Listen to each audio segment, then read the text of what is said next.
Hello everyone, it's Tenderang Kusinera. Welcome back to my channel. For today's video po ay magluto naman po tayo ng isa namang masarap na merienda. Ito po ay ang banana pancake. Tara, samahan niyo po ako at simulan na po natin. Meron po ako ditong saging na saba pero mga 6 na piraso lang po ang kukunin po natin dito. Kasi marami naman po ito. At ito po ay ating babalatan na. Ito po, nabalatan ko na. Gamit po ang potato masher, ito po ay ating dudurugin. Kung wala po kayo nito, pwede rin po kayong gumamit ng tinidor. Durugin po natin itong mabuti. Hindi lang po pala ito pang merienda, pwede rin po itong pang almusal natin. Maglalagay na po tayo dito ng 2 pirasong itlog. Ang gamit ko pong size ay XL. At isasabay na po natin ito sa pagdurog po dito sa ating saging. After po nating madurog, maglalagay na po tayo ng 3/4 cup of sugar. Maglalagay na rin po tayo ng 2 tablespoon cooking oil. Maglalagay na rin po tayo ng 1 tablespoon vanilla. Pagkatapos po nating mailagay yung mga sangkap, ito po ay ating hahaluin na hanggang sa mag-combine na po lahat ng sangkap na linagay po natin. After po nating mamix itong banana mixture, maglagay na po tayo ng 2 cups all-purpose flour. Ito po ay ating sasalain gamit po ang strainer para hindi na po makasama yung mga buo-buong arena or kung may dumi man po ay hindi na po natin maisama dito sa ating mixture. After po nating mailagay yung all-purpose flour, maglagay na rin po tayo ng 2 tablespoon baking powder. Salain po ulit natin. Dahil wala po akong evaporated milk or fresh milk, kaya ito na lang po ang gagamitin kong Bear Brand na powder. Ito po ay ating tutunawin sa 1 cup water. Ibubuhos po natin ito dito sa ating mixture ng paunti-unti para makuha po natin yung tamang timpla ng ating mixture. Habang nagmi-mix po tayo nitong ating mixture, sa mga hindi pa po nakapag-subscribe sa aking channel, pa-subscribe naman po, pa-like na din po at pa-click na din po ng notification bell para parati po kayong updated sa mga bagong upload ko pong video. Salamat po.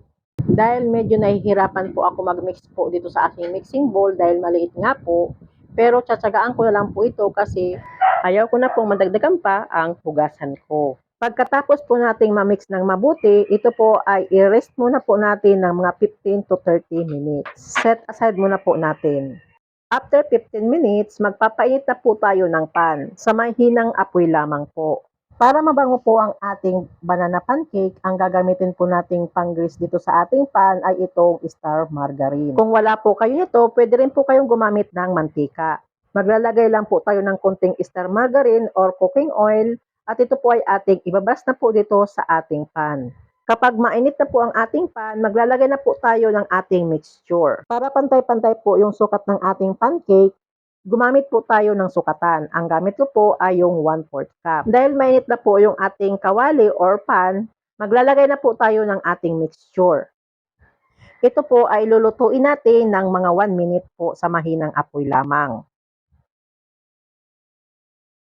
Kapag ganito na po, may bubbles na po sa ibabaw, pwede na po natin itong baliktarin. Kasi luto na po ito sa ilalim.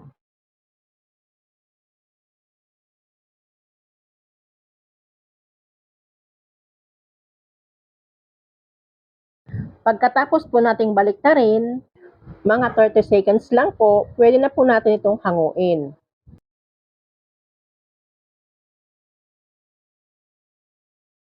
Ulitin lang po natin sa natitira pa pong mixture. Sa paggawa po ng banana pancake, pwede po kayong gumamit kahit anong klaseng saging. Dahil madali na pong ma-overrep yung aking saging na saba, kaya ginawa ko na lang po ng banana pancake. Sayang naman kung ito po ay ma-overripe lang. At heto na po ang ating banana pancake. Tikiman time! Guys, pasensya na po, hindi ko po na perfect yung pagkabilok ng ating banana pancake. Pero ang lambot niya po guys. Napaka-fluffy po ng ating banana pancake. Tingnan nyo po. Wow, ang lambot niya. At ang sarap pa po niya. Tingnan nyo po guys, ang lambot po talaga niya. Ang sarap po. Thank you for watching. Don't forget to like, share, and subscribe. Tenderang Kusinera. Bye-bye. See you next upload. God bless us all.